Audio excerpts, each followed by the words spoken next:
Olá, eu espero que essa mensagem seja fonte de esperança, de ânimo e fé para o seu coração. Mas antes, eu quero te fazer um convite muito especial para você inscrever-se no canal e ativar as notificações. Isso vai nos ajudar e muito a espalhar ainda mais as boas novas de salvação no Evangelho de Jesus Cristo. Eu leio Hebreus capítulo 3, nós vamos ler a partir do verso 12. Hebreus capítulo 3, verso de número 12. Eu leio da Nova Versão Transformadora e peço que você gentilmente, durante todo o período em que estivermos meditando nas Escrituras, mantenha a sua Bíblia aberta, por favor. Diz assim a palavra: portanto, irmãos, cuidem, para que nenhum de vocês tenha um coração perverso e incrédulo, que os desvie do Deus vivo. Advirtam uns aos outros todos os dias, enquanto ainda é hoje, para que nenhum de vocês sejam enganado pelo pecado e fique endurecido, porque nos tornaremos participantes de Cristo, se de fato mantivermos firmes até o fim a confiança que nele depositamos no início. Lembrem-se do que foi dito: hoje, se ouvirem a sua voz, não endureçam o coração como eles fizeram na rebelião. E que foram os que se rebelaram mesmo depois de terem ouvido? Não foram aqueles que saíram do Egito conduzidos por Moisés? E quem deixou Deus irado durante 40 anos? Não foi o povo que pecou e cujos corpos ficaram no deserto? E a quem Deus se dirigiu quando jurou que jamais entrariam em seu descanso? Não foi ao povo que lhe desobedeceu? Vemos, portanto, que não puderam entrar no descanso por causa de sua incredulidade. Lemos até aqui, vamos orar. Pai, obrigado por esse tempo, pelo início de um novo mês, Senhor. Nós vencemos mais uma vez um ano que chegou cheio de desafios, tantas incertezas, tantos questionamentos, e aqui estamos nós, no 12º mês do ano, para declarar de que o Senhor é fiel, o Senhor é bom. E pedimos agora que, como sempre, nos reunindo como igreja na Tua presença, diante da Tua palavra, o Teu Espírito fale conosco, com aqueles que aqui estão e com tantos outros que nos acompanham em alguns lugares do Brasil e fora dele. Que a Tua palavra venha servir como ela é, de esteio, de orientação, de bússola para a nossa caminhada. Que hoje seja tempo de cura, de libertação, de salvação, de decisão de andar com o Senhor, com inteireza de coração. Oramos em nome de Jesus Cristo. Amém. Você que está presente, assente-se. Por favor, você em casa, mantenha sempre toda a sua atenção voltada para esses minutos que temos diante da palavra do Senhor. O coração, dentro da estrutura da anatomia humana, é um dos órgãos mais complexos e o mais vital que existe. Eu não sei quantos já tiveram que fazer algum tipo de exame cardíaco, coronário, até porque depois de uma certa idade se torna algo necessário e até certo ponto obrigatório. Depois de um certo tempo, a idade vai chegando e você tem que entrar naquilo que os cardiologistas chamam de check-up. Check-up. Você tem que ver se a máquina, o motor da máquina, está funcionando direito. Se os batimentos estão dentro do ritmo adequado, se a frequência é aquela esperada, se está dentro da frequência cardíaca em descanso, daquilo que é considerado normal e saudável, Ou se você, por alguma razão, produziu algum tipo de cardiopatia, pressão alta. Fica aquele negócio que você tem todo dia de manhã tomar o seu remedinho de pressão, porque a sua pressão ela está descompensada.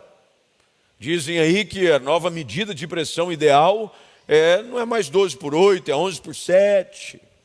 Pressãozinha baixa, assim. Ao mesmo tempo que tem gente que sofre de pressão alta, tem gente que sofre de pressão baixa. Tem a hipertensão e tem a hipotensão. Gente assim que qualquer coisinha...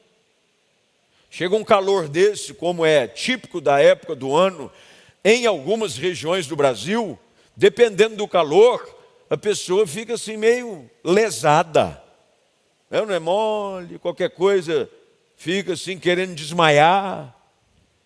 E aí você vai para os exames. Alguns exames típicos, eletrocardiograma, para ver... Você vai, coloca aqueles negócios aqui no seu punho, fica os negócios aqui na gente, bota no tornozelo, parece que vai dar um choque elétrico em você. Você faz o ecocardiograma, para ver se está tudo direitinho, passa aquele gel aqui assim do lado da gente. E quem está acostumado a fazer, eu faço check-up cardíaco todo ano. Todo ano. Vou lá e olho direitinho. Descobri alguns anos atrás que eu tinha um prolapso, olha o nome que se diz, prolapso da válvula mitral. É uma válvulazinha de que quando bombeia o coração, ela tem que abrir e fechar, parece porta de bang-bang assim. E ela não fechava direito, e a gente vinha acompanhando. Na última eu fui ver, graças a Deus, a válvula está lá firme. E a gente faz esses exames. E depois, o mais desesperador deles todos, a esteira. Aquele é tenso. Você vai, a pessoa já te prepara, vem preparado para o exercício. E aí começa aquele negocinho, eles também te monitoram, vão medindo a sua pressão, enquanto começa aquela velocidade, como quem não quer nada, e de repente vai aumentando a velocidade, a esteira vai levantando, o fôlego vai acabando, e dependendo da sua performance, vão sair dali dizendo, está ótimo, coração de menino, tudo funcionando, está tudo em ordem. Ou você vai sair de lá, você precisa se cuidar, você precisa perder peso, você precisa fazer um tratamento, você precisa tomar uma medicação. Bem, essa não é minha especialidade, mas é apenas uma forma de dizer da importância desse órgão, que é responsável por bombear o sangue e alimentar todo o corpo com os nutrientes contidos no sangue humano. Quando a Bíblia fala de coração, ela não fala do órgão humano, não fala desse músculo. Quando a Bíblia fala de coração, ela fala da essência, do âmago, dos sentimentos, daquilo que realmente, como na anatomia humana, é aquilo que gera vida, é a fonte. Tanto é que as Escrituras dizem que é do coração do homem que procedem os maus desígnios. Mas, ao mesmo tempo, o pedido de Deus, o apelo que Ele faz na sua palavra, é para que nós pudéssemos dar-lhe o nosso coração, porque dele também é que procedem as fontes da vida. Então, aqui de imediato, nós percebemos uma coisa clara. O coração, espiritualmente falando, sobre o diagnóstico desse exame que todos nós deveríamos fazer depois de uma certa idade para manter a nossa saúde cardíaca em dia, ao ser analisado pelo médico do coração do homem espiritualmente, Deus chega a um diagnóstico e diz que ele é desesperadamente corrupto, ele é enganoso. O coração de todo homem nasce doente. Há algumas crianças que nascem com cardiopatias. Minha sobrinha, filha da Kelly e do Fernando, a Isadora, quando nasceu, ela nasceu com um probleminha cardíaco. Logo que nasceu, ela precisou passar por uma cirurgia rápida para corrigir uma das válvulas do coração, porque o coração dela nasceu meio que descompensado no ritmo. Hoje em dia, por incrível que pareça, há alguns tipos de cirurgia, eu não sei se você já teve acesso a esse tipo de informação, aonde cirurgias cardíacas são ainda realizadas no ventre da mãe. Dentro ainda do ventre da mãe. Já imaginou que negócio? Como ciência, como a Bíblia diz, se multiplicaria. A mulher com aquele barrigão, os médicos com todos os recursos e condições, fazem a cirurgia ainda dentro do ventre materno. Mas ao contrário destes, que nascem com algum tipo de cardiopatia, e hoje a maioria deles são facilmente tratados e resolvidas, quando se diz respeito ao coração espiritual do homem, todos nós nascemos com ele doente. O coração do homem nasce doente, enganoso, corrupto. É por isso que a Bíblia diz que ele tiraria um coração de pedra, um coração duro, e lhes daria um coração de carne. O sentido ali é de que o coração do homem ele é naturalmente insensível às questões espirituais. Ele é duro. Já ouvi alguém dizer sobre uma pessoa: "Ei, pastor, esse aí tem coração de pedra, é duro. O coração desse aí, ó, é difícil, hein? Para quebrar esse coração de pedra não é fácil." Então Deus trabalha no nosso coração. A primeira coisa que Deus quer nos dar é um novo coração. Um novo coração sensível à sua voz. Dentro das ideias do primeiro transplante cardíaco que aconteceu no Brasil, eu acho que foi na década de 80. Eu posso estar errado. Eu não quero aqui afirmar, porque o número não está muito bem claro aqui na minha mente.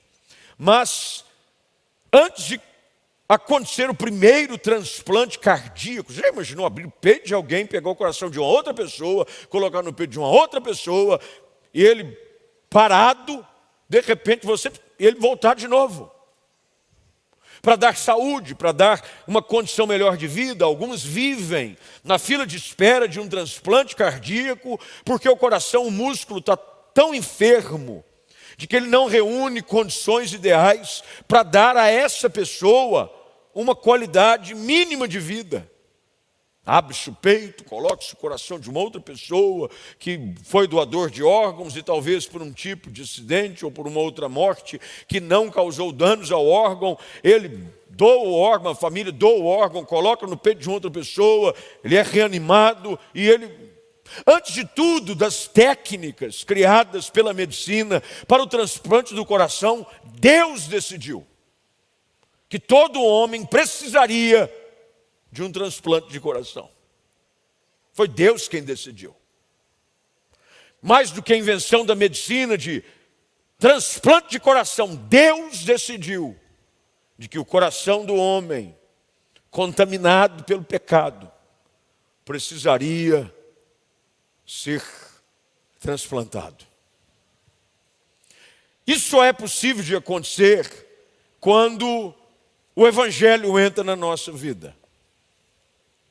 Quando Jesus chega e muda a história de alguém, é por isso que ele faz morada no nosso coração. Eu me lembro quando eu cresci dentro da escola dominical, e uma das grandes vantagens que existe de criar os nossos filhos na igreja, e fica aqui um pedido aos papais que têm filhos pequenos: invistam na formação espiritual e bíblica dos seus filhos desde que são crianças. Essa é uma orientação da palavra. Ensina a criança o caminho que ela deve andar, porque mesmo quando ela for mais velha, não vai se desviar dele. Às vezes nós negociamos e não insistimos e achamos que dá trabalho. Meu filho não quer ficar na escolinha, o meu filho... Insista, porque uma das grandes vantagens e privilégios de ter filhos criados dentro da igreja é porque eles são receptores de ensinos bíblicos, desde pequenos, são inculcados na cabeça deles verdades da palavra. E eu cresci dentro da igreja, filho de pastor. E eu cresci sabendo historinhas do coração. Eu não sei quantos já viram, havia uma dinâmica feita com um papel. Isso não é, hoje em dia as dinâmicas são feitas com tablets. As dinâmicas são feitas com, mas na minha época, a dinâmica era feita assim com um papelzinho de papel. Eu não sei se o pastor André se lembra daquele jogo, aquele negocinho que tinha o coração era preto, aí o coração ficou vermelho, aí o coração ficou branco. Porque o coração de todos nós, sem Jesus, é assim, ele é fechado, ele é sujo. Porque mais do que qualquer dano causado por algum tipo de enfermidade ao coração carnal, mais dano causa o pecado no coração espiritual de todos nós. E agora, o autor aos Hebreus, nessas palavras escritas no capítulo 3, chama a atenção para uma questão extremamente importante e que às vezes nós não prestamos atenção. É de cuidar do nosso coração. Como disse, devemos fazer check-ups diários, devemos cuidar da nossa saúde cardíaca, mas esse ponto, essa orientação, vem muito antes de qualquer avanço da medicina na área cardiológica. Vem da parte de Deus ao coração espiritual de todo homem que deseja ver a Deus e descansar na sua presença. Logo no texto, no versículo de número 12, que foi de onde nós partimos nessa noite, a Bíblia diz, meus irmãos, ele está falando a nós, irmãos, crente. Você chama de irmão quem? Ô irmão, crente. É o famoso vaso, o vaso, labareda. Eu fui uma vez numa igreja e eles se cumprimentavam por labareda. Paz labareda. Aí outros diziam, pastição do altar. Era uma igreja pentecostal, já dá para dizer. Mas aqui, irmãos, olha o que ele diz, cuidem, cuidem, cuidem. O cuidado da nossa saúde espiritual é de responsabilidade nossa. Como disse, eu não posso pedir para alguém fazer um exame cardíaco por mim. Vou pedir aqui para o menino, você não queria ir lá fazer um check-up no meu lugar? Você não queria fazer um eletrocardiograma no meu lugar? Fazer um ecocardiograma no meu lugar? Fazer uma esteira no meu lugar? Ou alguns que precisam controlar, como é que chama aquele? Holter, Doppler, Holter. Como é que chama? Holter. Bota aquele negócio que fica o dia inteiro. O dia inteiro. É ou não é? E fica aquele negócio, bota a maquininha aqui do lado, amarra um negócio no braço, e você está andando de repente. Aí do nada você está almoçando na garfada. Eu nunca fiz isso, graças a Deus. Eu não tenho, mas eu sei de muita gente que fez. Minha esposa já botou esse negócio. Já não colocou a mão no negócio desse aí? Acho que colocou. E fica. Vai dormir com aquele negócio, já imaginou? Você está dormindo, na hora que você vai pegar no sono. Ninguém pode fazer isso por você. Por mais que você veja e incomode alguém que você gosta, quem tem que cuidar da saúde espiritual de cada um de nós somos nós.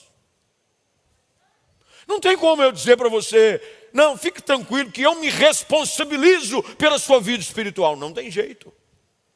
O próprio apóstolo Paulo chega a ponto de dizer de que eles murravam o seu corpo e o reduziam à escravidão. Ele está dizendo, eu preciso vigiar a minha maneira de vida, para que eu não tenha pregado a outros, sendo bênção para os outros, levando outros a Jesus, levando os outros à igreja, levando outros a uma experiência de impacto com Cristo, eu mesmo venha a ser desqualificado. Às vezes você vai num hospital, ou você vai ser atendido por um cardiologista, e o cardiologista é que teve um infarto. Ele cuida dos outros, mas não cuida de si. É o famoso adágio: em casa de ferreiro, o espeto é de pau. O camarada diz assim: você precisa cuidar da sua saúde cardiológica. Aí você olha para ele assim e diz: se eu estou ruim, imagina o senhor. Eu me lembro que numa ocasião, meu saudoso sogro, ele foi levado ao hospital e o médico, ele estava já diagnosticado com um câncer que em poucos meses levaria a se encontrar com o Senhor. E ele foi com o médico chegou para examiná-lo e ele estava na cama. O médico chegou assim com uma aparência bastante desanimadora. O médico. Depois que o médico saiu do quarto que ele estava examinando meu sogro olha e diz assim: eu estou ruim, mas esse cara está pior que eu. Eu estou ruim, mas está um bagaço, hein? Porque a responsabilidade, ela é pessoal. E agora o autor aos Hebreus diz: cuidem, para que nenhum de vocês tenha coração perverso. Então para aqui, que é o primeiro ponto que eu quero trabalhar com vocês nessa noite. É o fato de que se você não cuidar, o nosso coração naturalmente se inclina para a perversidade. Há uma natureza pecaminosa em todos nós, de que se você não cuidar, a coisa desanda. É algo que tem que ser intencional. Naturalmente, o pecado começa a encontrar espaço no coração daqueles que não buscam viver a vida de uma maneira que em tudo agradam a Deus. Mas o problema é de que esse coração, e veja só o que o texto diz, ele está dizendo para a gente crente, que por conta de descuido, pode permitir que o seu coração se torne incrédulo. Já imaginou um negócio desse? Alguém que um dia já experimentou um relacionamento íntimo com Deus, alguém que fez declarações de fé fundamentadas na palavra, alguém que viveu em obediência, mas por não cuidar e zelar da sua saúde espiritual, do seu coração, corre o risco de desenvolver um coração perverso e incrédulo, que naturalmente te desvia de Deus. É por isso que a Bíblia diz: buscar-me-eis e me achareis. Quando vocês me buscarem de todo o vosso, o quê? Coração. Se o meu coração não decidir buscar a Deus, naturalmente, ele começa a se desviar. Essa é a razão porque muita gente talvez já tenha experimentado, e alguns infelizmente estejam experimentando, aquilo que se chama de frieza espiritual. Um dia já esteve com o coração aquecido. Já viu como você pega aquele período em que você está assim, como membro daquela igreja, uma labareda.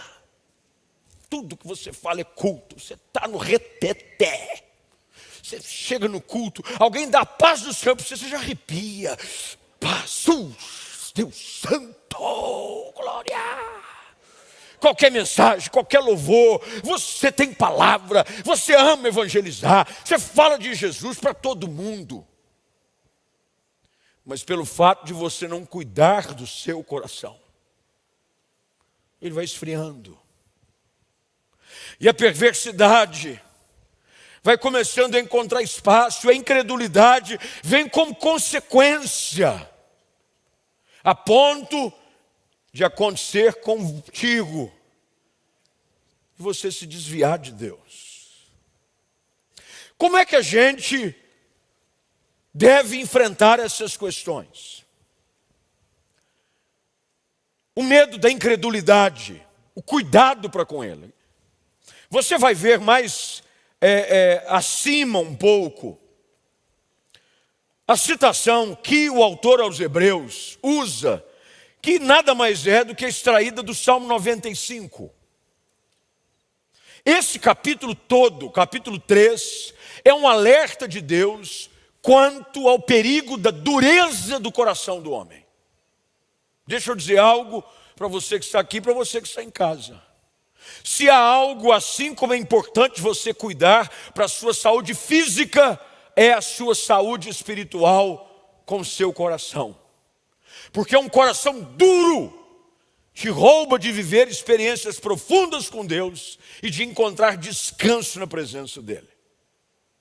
Ao contrário do que o autor escreve aqui no final desse capítulo, e alguns entendem de que o descanso é um descanso na eternidade, não é. Um coração cheio de Deus, um coração sensível à voz do Senhor, é um coração de que mesmo em meio às lutas e dificuldades, encontra descanso na presença do Senhor. Portanto, quando o autor cita o capítulo 95 do livro dos Salmos, todo ele está falando sobre a preocupação de Deus quanto à dureza do coração do homem. E ele usa como exemplo um episódio que está narrado no livro do Êxodo, capítulo de número 17. E a menção é sobre Meribá.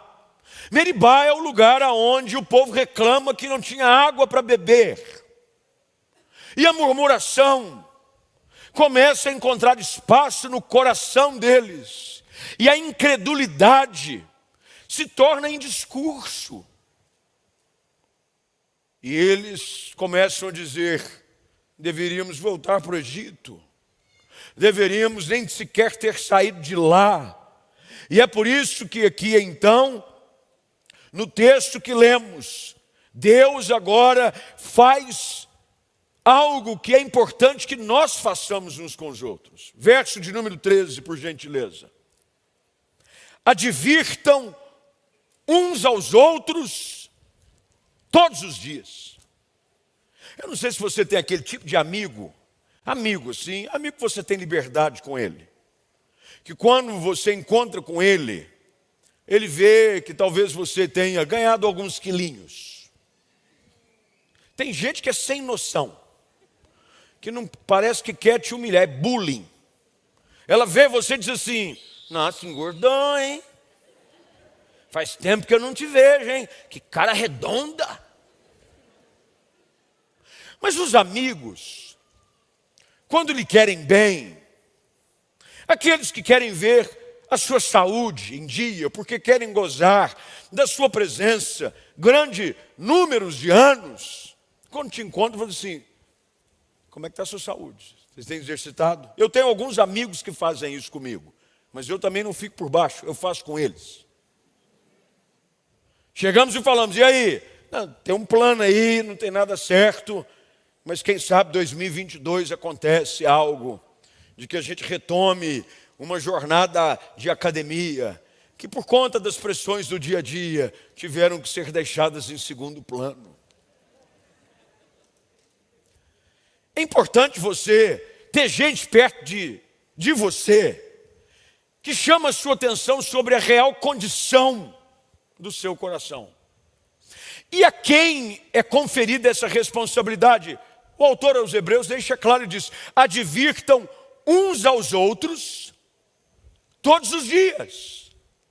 Normalmente eu tenho esse hábito quando eu encontro alguém, seja ele casado, seja ele solteiro, seja ele alguém que esteja num relacionamento, namorando alguém, em alguma situação, quando eu encontro, uma das perguntas que naturalmente eu faço é: como é que está o seu coração? Como é que está o seu relacionamento com Deus? Como é que vai o casamento? Como é que vai o relacionamento com os filhos? Está tudo bem em casa? Não são perguntas jogadas no ar. São perguntas que devem levar cada um de nós a refletir de como está a saúde da nossa alma. Uma advertência de chamar a atenção uns dos outros. Meus irmãos, como igreja, há uma responsabilidade e compromisso mútuo. Eu não posso ver alguém que é de Deus, que conhece a Cristo, que faz parte da nossa comunidade de fé, caminhando e jogando a sua vida fora, por causa da incredulidade, da perversidade, do pecado que encontrou lugar no seu coração, e simplesmente assistir de braços cruzados. Há uma necessidade de advertência mútua. Não tenho visto você na igreja, hein? Dias desses atrás, eu precisei, numa visita com um casal, dar aquela chamada chave de braço. Eu dei quase que um mata-leão. Não tenho visto vocês na igreja, hein? Ah, então, pandemia, criança. Ah, mas no shopping pode. Não, então. É só de vez em quando. Ah, sei. Advertência. Porque, meus irmãos, o nosso coração, lembre-se, desesperadamente corrupto. Ele se inclina naturalmente para os prazeres da carne. E se nós não ficarmos aqui sempre cuidando do nosso coração e dizendo, eu preciso manter o meu coração em dia, check-up. Tem gente que agora, e os médicos especialistas dizem que isso não é bom. Não é bom. Mas a gente, às vezes, não resiste. Que é aquele aparelhinho, medição de pressão em casa. Já viram uns? Tem uns que botam no punho. É ou não é? Tem uns que botam no dedo. Não sabia nem que dá para medir pressão no dedo. Não estou dizendo do oxímetro, não. Eu sei que tem um negócio que tinha de pressão no dedo. Tem um pulso. E tem aqueles normais até. E o camarada, de vez em quando, deixa eu ver como é que está a minha pressão. E mantém um histórico. Hoje relógios, esses relógios, os smartwatches, que inclusive você faz um eletrocardiograma assim, mequetrefe. Você não pode confiar naquilo. Aquilo é só para você ter uma referência. Em que você, de vez em quando, aperta o botão. E vê como é que está. Vê como é que está a frequência cardíaca. Vê como é que está o nível de oxigênio no sangue. Nós precisamos sempre ver como é que está o nosso coração. E hoje a verdade é que se Deus nos levasse ao seu consultório e pedisse para você, deixa eu dar uma examinada no seu coração. E aí? Como seria meu irmão e minha irmã? Logo na hora de medir a pressão, ele vai dizer, pressão baixa. Falta de fé. Falta de esperança. Falta de fogo. Outros iriam fazer um eletrocardiograma e iam passar, porque o eletrocardiograma, o ecocardiograma, melhor dizendo, é a imagem do coração. Você vê as válvulas, fluxo, entra por baixo. Como Deus é perfeito em tudo que faz, não? Imagina um músculo que normalmente dizem que é do tamanho, aproximadamente, do punho da sua mão cerrado, mantendo todo o seu corpo. E olha aquele negócio, aquela complexidade. Imagine se Deus fizesse uma imagem do teu coração, o que ele viria? E ele diz, está ruim, hein? Coração ruim. As válvulas não estão funcionando. Coração, como dizem, peludo. Peludo, coração peludo, hein? Tem alguns que se Deus fizesse um ecocardiograma, Deus ia achar que era o Tony Ramos. De tão peludo que ele é. Tony Ramos. Deus examina o nosso coração. E nós precisamos continuamente, porque ele diz, advirta um ao outro todos os dias. Todo dia é dia de estar em dia com Deus. Todo dia é dia de estar em dia com Deus. E ele diz, enquanto ainda é hoje. O que o autor quer dizer com essa expressão, enquanto ainda é hoje? Enquanto nós temos a oportunidade, meus irmãos, porque um dia o nosso coração de carne vai parar. E aí não haverá mais tempo para tratar de coisas no nosso coração espiritual. O tempo é hoje. Não é ficar empurrando com a barriga. E tem uns que empurram com a barriga mais fácil, porque a barriga está grande. E empurra com uma certa facilidade.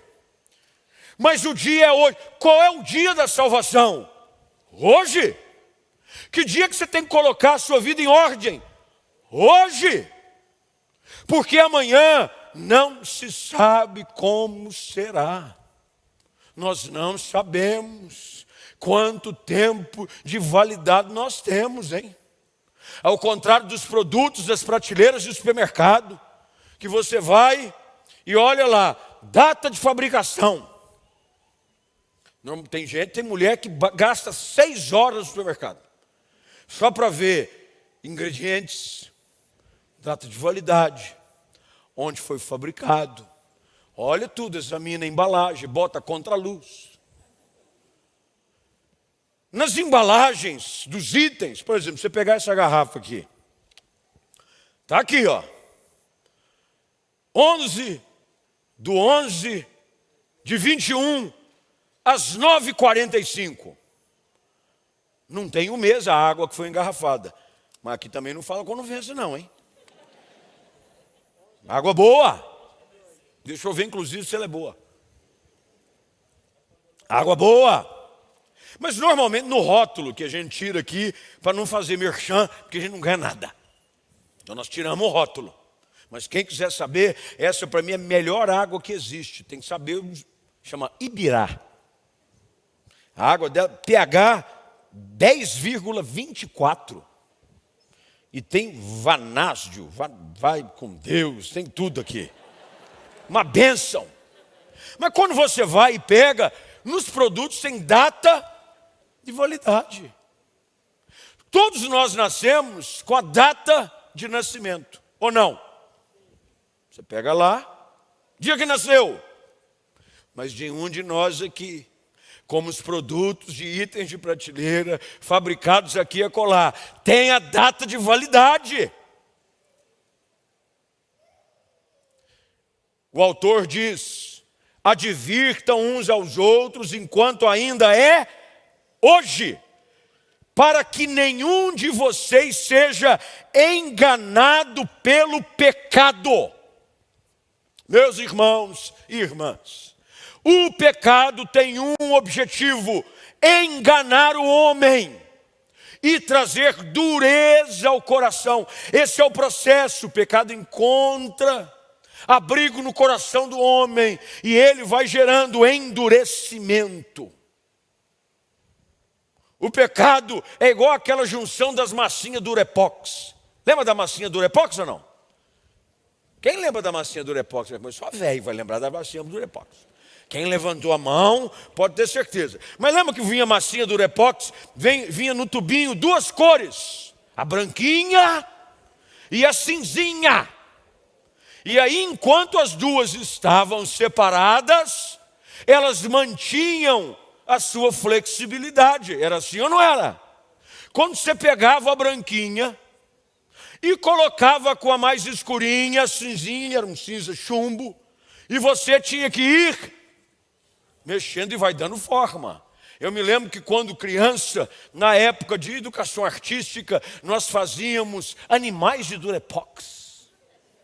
E a classe de educação artística, um dos itens básicos do material escolar, caixinha de Durepox. Porque na aula de educação artística, juntava e fazia um ganso, Nunca fui bom nesse negócio. Meu ganso parecia uma girafa, minha girafa parecia um elefante. Eu era um artista, mas é que ninguém entendia que eu era um artista conceitual. Eu era um Pablo Picasso, ou então tem um pessoal, e de vez em quando, não tem nada a ver aqui, mas eu preciso expor para vocês, eu não entendo os negócios. Os caras pintam os quadros, chama abstrato. Faz um negócio para cá, assim, um quadrado para lá que não faz sentido. Aí põe na parede, $500 mil. Fala, mas não estou entendendo nada. Não tem forma de nada. Não, mas é porque tem. Ele é abstrato. Eu já era abstrato e nem sabia. Eu vou descobrir onde é que estão meus bichinhos de Durepox. Quem sabe hoje eles me dão algum dinheiro. Mas assim como o Durepox, aquelas massinhas que se juntam e com o passar de poucos minutos endurecem. Assim é o pecado no coração do homem. Hoje eu estou ensinando para vocês a teologia do Durepox. Se você permitir com que o pecado encontre abrigo no seu coração, aos poucos ele começa a endurecer você. Cauteriza o coração. Você fica insensível à voz de Deus. Você já não tem mais prazer com a palavra. Você não gosta mais de gastar tempo em oração. O autor diz, o pecado, se não for confrontado e tratado e abandonado, ele vai endurecer o coração. Porque o autor diz, nós nos tornaremos participantes de Cristo. E preste atenção e grife na sua Bíblia. Se de fato mantivermos firme até o fim a confiança que depositamos nele no início. Põe na tela para mim, fica. Eu estou lendo o texto para quem está acompanhando. Aleluia. Sempre que eu citar um texto, põe aí, facilita demais. A confiança que depositamos no início. Porque, meu irmão, o início de um relacionamento com Cristo é lindo. Ele entra no coração, ele purifica, ele perdoa todos os seus pecados. Lembra daquele texto em que o Senhor Jesus fala da estratégia de Satanás? Que quando um valente bem armado, ele entra numa casa, tira todos os bens, ocupa, até que vem o mais valente do que ele. E põe para fora o valente, põe a casa em ordem. Mas aquele que não cuida, dá espaço para que aquele que saiu traga com ele quantos piores? 7. E o seu estado se torna pior. Deus vem e faz uma limpa, a gente confessa o pecado, a gente abandona as velhas práticas, a gente decide viver com Deus para valer, mas o que Deus nos chama pela sua palavra é a importância de nós não somente começarmos bem, é de mantermos a nossa confiança até o fim. E ele termina dizendo, e eu termino porque o tempo já foi também, citando o texto que está agora novamente no Salmo de número 95, quando ele diz, não, ao ouvirem a sua voz, verso de número 15, lembrem-se do que foi dito. Hoje, que dia? Hoje. Se ouvirem a sua voz, qual é a voz que fala ao coração do homem? O Espírito Santo. Hoje, se ouvirem sua voz, não endureçam o coração, como eles fizeram na rebelião. Rebelaram-se contra a direção de Deus na pessoa de Moisés. Rebelaram-se contra os planos de Deus. Um povo que saiu celebrando do Egito, murmura no meio do caminho. Às vezes nós começamos a nossa caminhada espiritual celebrando, e se não cuidarmos, terminamos murmurando. O texto termina com o capítulo dizendo de que estes foram os que se rebelaram, o povo que pecou, o povo que desobedeceu. Aqui a lista é clara. Se você ver, as perguntas são feitas e são respondidas em formas de pergunta. Quem foram os que se rebelaram? Não foram os que saíram conduzidos. Quem era? O povo da promessa. Você sabia de que mesmo o povo que tem promessa precisa cuidar do coração, porque senão ele fica no meio do caminho. Foi o povo que saiu conduzido. E quem é que deixou Deus irado? Não foi o povo que pecou. Irmão, o pecado provoca ira no coração de Deus. E a Bíblia diz que o povo morre no deserto. Quem é que dirigiu que Deus se dirigiu quando jurou que entraria no descanso. Não foi o povo que desobedeceu. E ele termina dizendo: vemos, portanto, que eles não puderam entrar no descanso por causa da sua incredulidade. Como é que está o seu coração hoje? Como é que está o seu coração? Está em ordem? Está no ritmo certo? Está saudável? Está cheio da presença de Deus? Ou será que em algum momento o seu coração foi dando lugar ao pecado e ele foi se endurecendo? E você foi se afastando de Deus? Você já não se interessa mais para as coisas de Deus? Você já não encontra mais prazer em estar na presença de Deus? Eu preciso lhe dizer, assim como um médico, ao receber o resultado dos exames que você faz no seu check-up, se houver algum problema errado, ele vai precisar abrir os resultados, olhar para você e te dizer: infelizmente, o seu coração está enfermo. Mas que bom é saber que nós podemos colocar o nosso coração em ordem. De que Deus pode, mais uma vez nessa noite, tratar o nosso coração. Como o salmista, no Salmo de número 19, termina ao escrever: vê-se em mim, Senhor, algo errado. Ele diz: que as palavras dos meus lábios, Senhor, o meditar do meu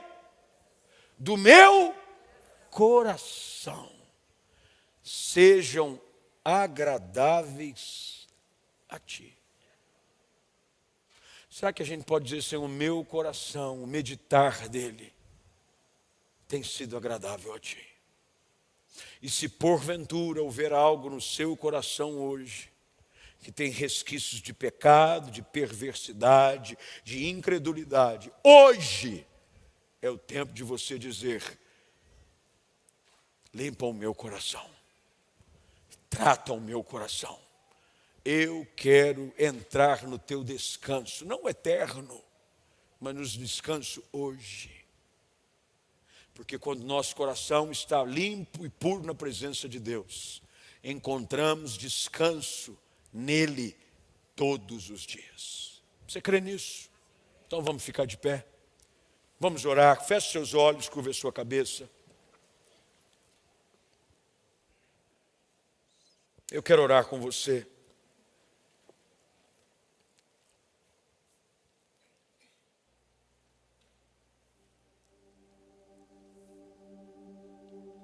Eu quero orar com você. Como é que está o seu coração, hein? Como é que está o seu coração? Em que ritmo o seu coração tem batido? Quando Deus examina o coração, lembre-se que as Escrituras dizem que os olhos do Senhor estão sobre toda a terra. Buscando quem?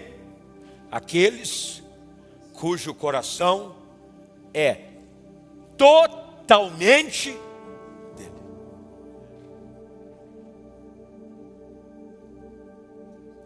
Há uma versão de que quando Samuel chega na casa de Jessé para ungir aquele que seria o novo rei de Israel, Samuel, impressionado pelo aspecto físico dos filhos mais velhos, principalmente do mais velho, quase comete um engano, até que Deus diz assim: Deus não vê como um homem vê.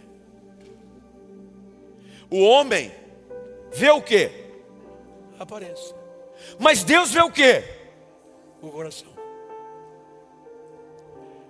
Todas as vezes que Deus olha para nós, Ele não olha para o seu estilo de penteado, Ele não olha para ver se a sua camisa está bem passada. Essa é uma impressão que nós buscamos por conta do convívio social. Você não pode sair aí de qualquer jeito, porque espera-se pelo menos. Aí nós ficamos impressionados: olha o cabelo, olha a maquiagem. Mulher principalmente tem isso. Nossa, você viu o sapato dela? Você viu? Nossa. Deus não se impressiona. Todas as vezes que Deus olha para nós, Ele olha para o coração. Deus não está impressionado com que carro você está dirigindo, em que casa você mora, qual é a marca da sua roupa. Quando você entra nesse lugar e por onde quer que você vá, Deus está olhando o seu coração. E hoje, Deus, ao olhar para o seu coração, o que Ele vai encontrar? Incredulidade? Perversidade? Impureza? Ou Ele vai encontrar um coração cheio da presença dEle?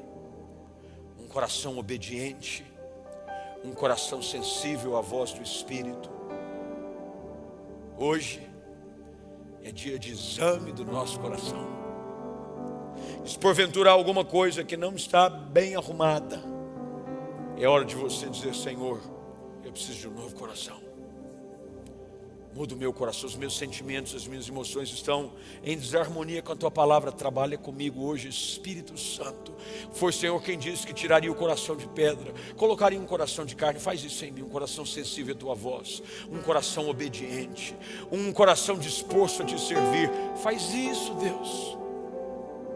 Se essa é a Tua vontade hoje à noite, eu quero orar com você. Você que está em casa nos acompanhando, você que está aqui presente, se esse é o teu desejo de entregar totalmente o seu coração ao Senhor, para andar em pureza e em santidade, eu vou pedir para você repetir essa oração comigo, aí onde você está.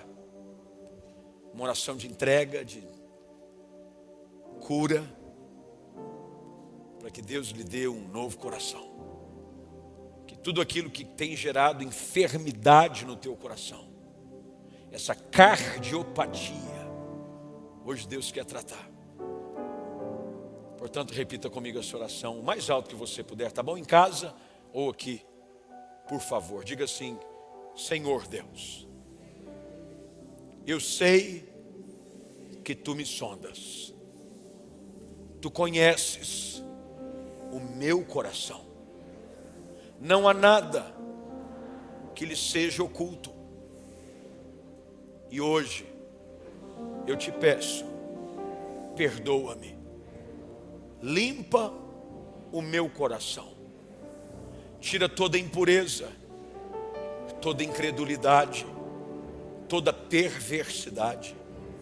Que hoje o meu coração seja cheio da Tua presença, que ele ande em santidade e que todos os dias eu decida andar na Tua presença.